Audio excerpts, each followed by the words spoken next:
हर हर महादेव। देवों के देव महादेव जी के चरण में प्रणाम, मेरा प्रणाम स्वीकार हो। गौरा पार्वती मैया के चरण में प्रणाम, मेरा प्रणाम स्वीकार हो। गणपत ललनमा के चरण में प्रणाम, मेरा प्रणाम स्वीकार हो। माता पिता के चरण में प्रणाम, सब गुरु भाई बहन के चरण में प्रणाम, सब जीव जंतु के चरण में प्रणाम, मेरा प्रणाम स्वीकार हो। गुरु भाई बहन, मैं एक कथा सुनाने जा रही हूँ। ये बहुत सुंदर कथा है। इस कथा को पूरा सुनिए और रहस्य जानिए, आधा नहीं। आधी सुनने में शिव गुरु का अपमान होता है, पूरा सुनने में ज्ञान होता है। इसलिए कथा को पूरा सुनिए और रहस्य जानिए, क्योंकि जो कथा शिव से जुड़ी होती है वो बहुत सुंदर कथा होती है। एक बुढ़िया थी, उसको एक बेटा थी। वो बेचारी का जब एक लड़का हुआ था तो उसका पति इस दुनिया से चल बसे थे। वो बेचारी एक पुत्र पर भी अपना जीवन बिताई थी। जब जीवन बिताई थी, जब उसका बुढ़ापा का शरीर आ गया, बेटा जवान हो गया, तो बेचारी अपने बेटा को शादी कर दी। जब बेटा को शादी कर दी तो उसका जो बेटा था वो बहुत सीधा था और बहू थी वो बहुत गंदी नेचर की थी। गंदी नेचर की ऐसी थी कि ये बूढ़ी मामा को देखना नहीं पसंद करती थी, किसी पूजा पाठ को नहीं मानती थी, किसी देवता को नहीं मानती थी। उसको लगता था कोई मिश्री चढ़ाया है, वो आँख मुने कि हम इसका मिश्री उठा के खा जाएं। कोई पेड़ा चढ़ाया, उसका पेड़ा हम खा जाएं।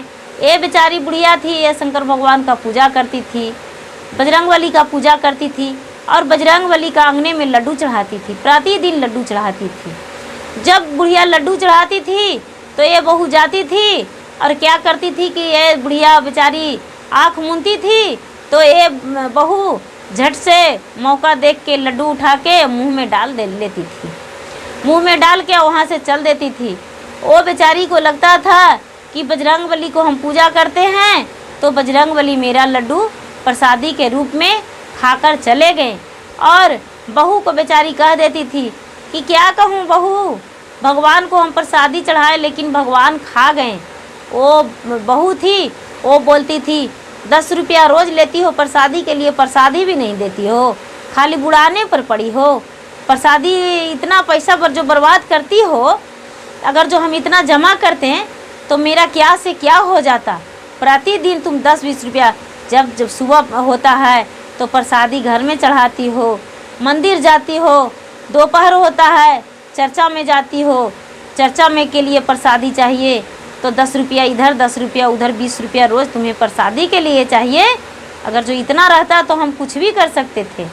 ये पूरा झंझोटने लगती थी, पूरा बोलती थी, इतना बोलती थी कि जिसमें कोई कहना नहीं, बहुत बोलती थी।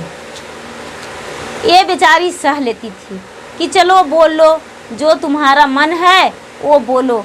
लेकिन एक दिन का बात हुआ कि वो बोली बहू कि सुनिए, अपने माँ को निकाल दीजिए, माँ तुम्हें बर्बाद कर देगी तुम्हारा घर को। देखते हैं माँ कैसे कर रही है, रोज़ रोज़ 20 रुपया बर्बाद करती है। ये जो बेटा था वो बोल रहा है, अरे पगली, माँ को कहाँ धर लाएंगे, माँ मुझे इतना किया, जन्म दिया, पोसा पाला, अब बताओ कि बड़ा हो गए हैं तो माँ को निकाल देंगे, ऐसा नहीं हो सकता है। ये बोली तो ठीक है, हम ही फसरी लगा के मर जाएंगे, जहर खा जाएंगे, कुआं में डूब जाएंगे, क्या करें।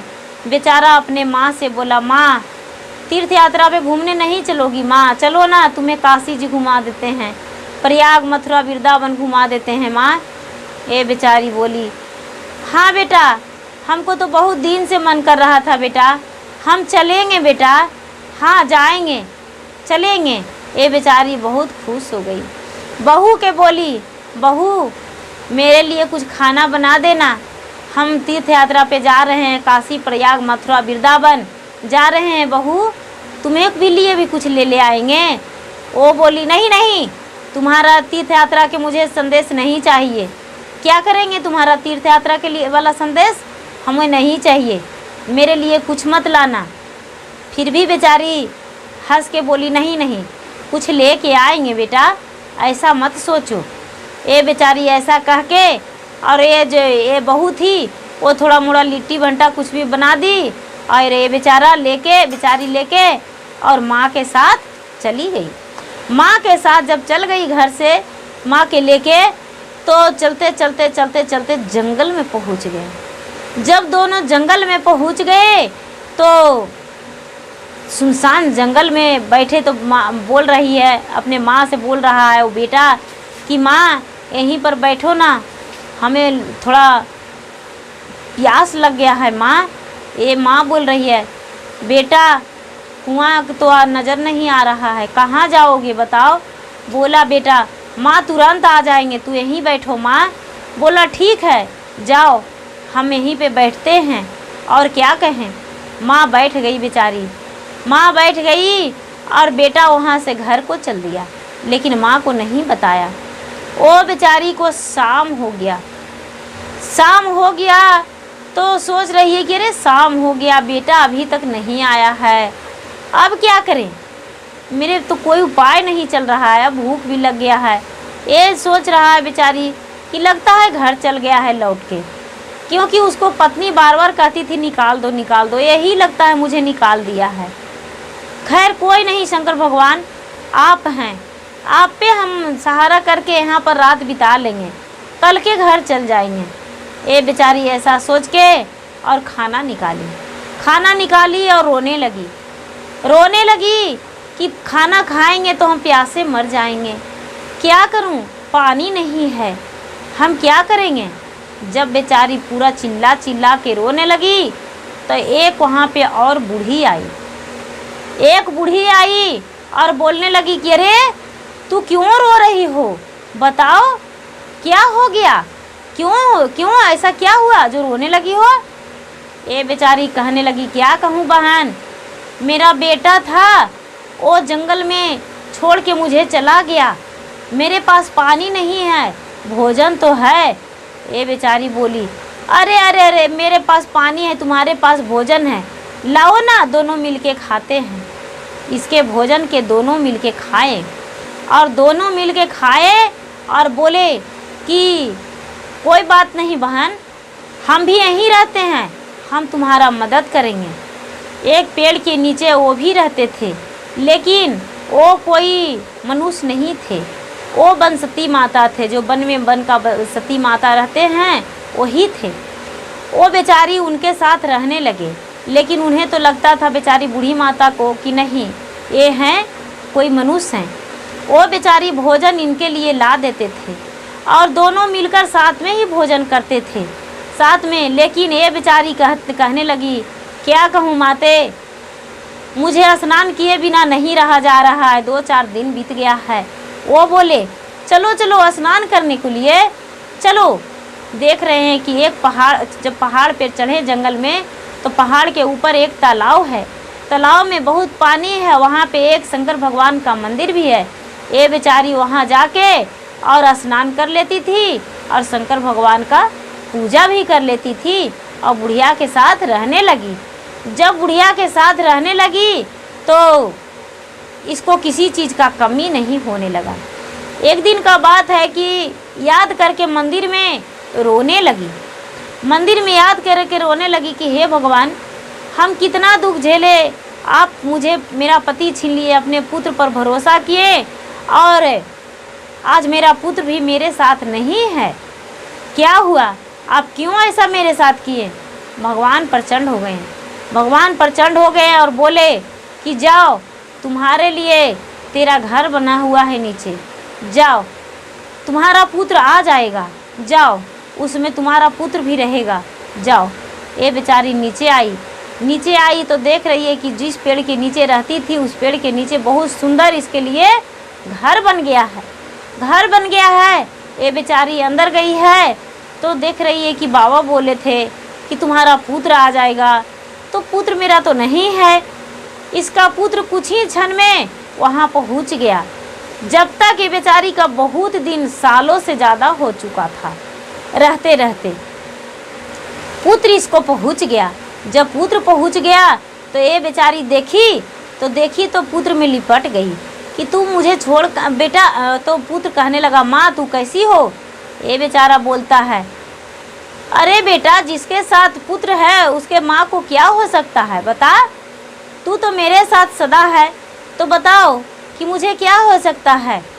ये बोला, माँ हम तो तुम्हें छोड़कर घर चल गए थे, बरसों बीत गया माँ, बरसों बाद आए हैं, फिर तू क्यों बोलती हो माँ कि तू मेरे साथ है। अपने बेचारी दिल को चीर दी, दिल को चीर दी, हाथ लगाई और सीना को चीर दी, और सीना को चीर के और बेटा को बोली कि बेटा मेरा सीना के अंदर देखो क्या है। बेटा देख रहा है कि मेरा तस्वीर दिख रहा है माँ के कलेजा में, माँ के कलेजा में तस्वीर दिख रहा है। बेटा रोने लगा और बोला, हे भगवान, हे शिव गुरु, मेरी माँ आपका पूजा करती है, मेरे माँ दिल चीर के कलेजा फाड़ के दिखा दी, मेरे माँ को सही बना दीजिए, मेरे माँ को दुख को हर लीजिए। अब अपने माँ को हम अपना घर ले जाएंगे, माँ हम अपना घर ले जाएंगे। लेकिन शंकर भगवान बुढ़िया को ठीक किए, ले जाने का आज्ञा नहीं दिए। जब नहीं दिए तो कुछ दिन बेटा भी यहाँ रहा और बोला कि बेटा अपने पत्नी को भी ले आता यहाँ तो अच्छा रहता। ये बोला, ठीक है कोई बात नहीं, ले आते हैं अपने पत्नी को। वो अपना पत्नी को भी यहाँ जंगल में ही ले आया, जंगल में ले आया और उसको पत्नी देखी तो देख रही है कि अरे बाप रे, इतना सुंदर बुढ़िया का घर बन गया, कैसे बना, जरा पूछते हैं बुढ़िया से। वो पूछने लगी, बहू माँ आपका इतना धन कैसे मिल गया, माँ आपका घर में तो किसी चीज़ का कमी ही नहीं है, कहाँ से लाएं। ये बेचारी बोली, कहाँ से लाएं, मेहनत की है मुझे धन मिला, कहाँ से बताऊँ, इसका कोई ठिकाना नहीं है, कोई जगह नहीं है, बस तुम रहना है, तुझे रहना है तो रहो और नहीं तो चली जाओ, यहाँ से चल जाओ। ये बोली, नहीं माँ जी हम रहेंगे। 2-4 दिन रही, 8 दिन रही, 10 दिन रही, उसके बाद मैके गई और मैके जाके अपने माँ से बोली, माँ मेरी माँ सास जो थी वो वन में चली गई तो उसे बहुत धन मिला, तू भी चल जाओ माँ, तुम्हें भी बहुत धन मिलेगा। बोली माँ ठीक है चल जाते हैं। वो भी वन में चल गई और वन में जब गई है तो उसको पूरा सियार उआर नोच लिया, उसका देह को नोच लिया तो चिल्लाते आने लगी और ये बेचारी पूजा करके और लौट रही थी और लोटा में नीर लिए हुए थी। शंकर भगवान के चरण धो के और नीर ले ली थी। जब नीर लिए हुई थी और लौट रही थी तो देख रही है कि एक बुढ़िया जंगल से आ रही है, चिल्ला रही है, पूरा खून शरीर लथपथ है। ये बेचारी क्या की कि बुढ़िया को हाथ पकड़ ली और बोली कि आप कौन हैं, क्यों जंगल में रो रहे हैं, क्या हुआ। ये बोली, क्या कहूँ बहन जी, मुझे सियार ने नोच लिया है, इसीलिए हम खून से लथपथ हैं और रो रहे हैं। ये बोले, तो आप क्यों आए थे। ये बोले, क्या कहूँ, मेरी बेटी थी, वो बोली अपने सास को हम निकाल दिए तो बहुत सारा धन हो गया, इसीलिए हमें भी बोली कि जाओ तू भी चल जाओ, तुम्हें भी हो जाएगा, इसीलिए हम वन में आ गए हैं।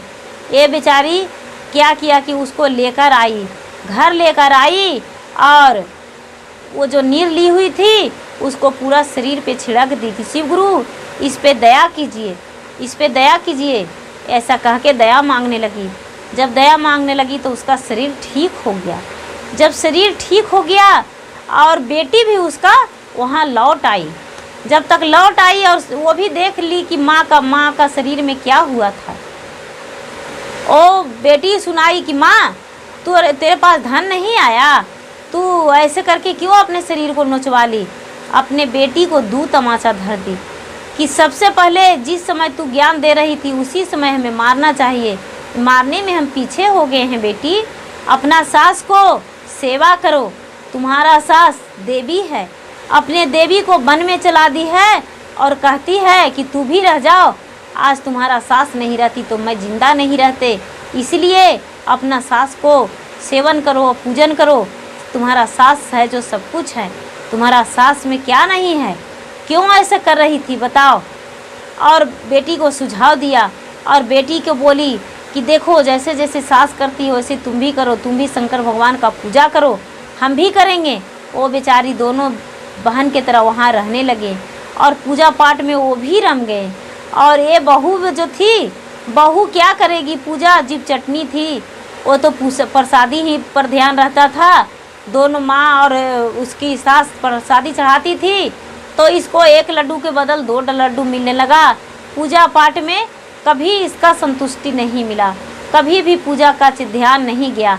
लेकिन वो दोनों बुढ़िया पूजा करने लगी, और जब बुढ़िया मर गई तो इसका सारा धन नष्ट हो गया, इसका धन नहीं रहा। दर दर दोनों पति पत्नी भटकने लगे, इसका संतान भी नहीं हुआ, क्योंकि बुढ़िया भोग लगाती थी और बहू जूठा कर देती थी। इसीलिए इसका संतान का प्राप्ति नहीं हुआ, धन का भी इसका नसीब में प्राप्ति नहीं हुआ। जैसे पहले गरीब थे, ठीक उसी तरह बुढ़िया के मर जाने पर भी हो गए, दर दर भटकने लगे। इन्हें कोई काम भी नहीं मिलता था, क्योंकि काम लायक नहीं थे, ना लायक थे, इसीलिए काम नहीं मिलता था। माँ को बहुत दुख दर्द दोनों मिल के दिए, इसलिए बेटा भी बहुत दर दर भटके। इसलिए गुरु भाई बहन, किसी भी माता पिता को तकलीफ़ मत दीजिए, अपने सास को ससुर को तकलीफ़ मत दीजिए। उन्हें जो 2 बात कह देते हैं तो उन बातों को बुरा मत मानिए और उन्हें सेवा कीजिए। इसलिए मेरा वीडियो अच्छा लगे तो इसे लाइक कीजिए, शेयर कीजिए, सब्सक्राइब कीजिए। धन्यवाद।